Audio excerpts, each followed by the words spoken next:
आधी रात का सच। श्वेता और आर्यन एक छोटे गांव में रहते थे।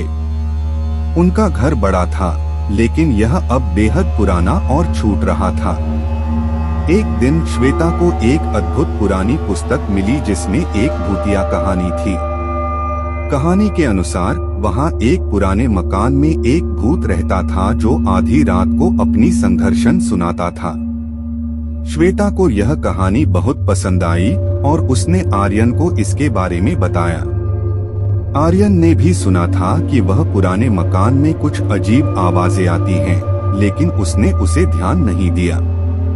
एक रात श्वेता और आर्यन को अचानक वह भूतिया आवाज सुनाई दी। वे देखा कि वह आवाज उनके कमरे के बगल में से आ रही थी। दोनों डरकर एक दूसरे के पास चले गए। आर्यन ने फिर बताया कि वह यह आवाज पहले से सुन रहा है और कुछ अनजाने बातों के बारे में भी सुना है।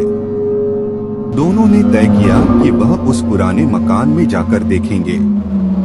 जब वे मकान में पहुंचे तो वे देखा कि मकान के एक कोने में एक खिड़की खुली हुई थी। वह अंदर गए और वहां एक अद्भुत प्रकाश था।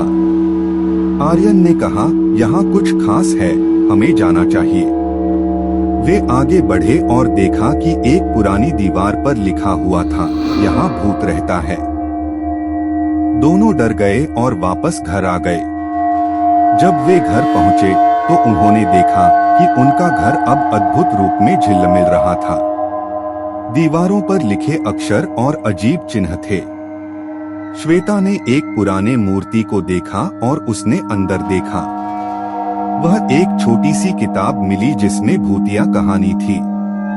किताब में लिखा था कि यह भूत सच में मकान में रहता है और वह अपनी आवाज सुनाता है।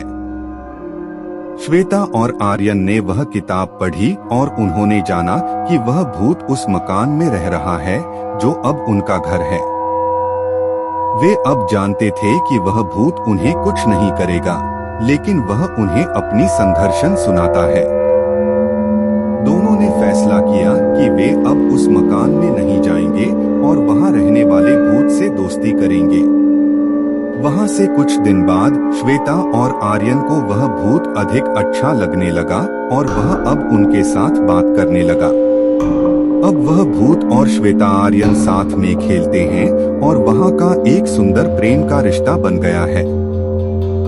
इस कहानी से हमें यह सीख मिलती है कि हमें डर से नहीं, अपनी संघर्षण से डरना चाहिए और हमें दोस्ती की महत्व को समझना चाहिए।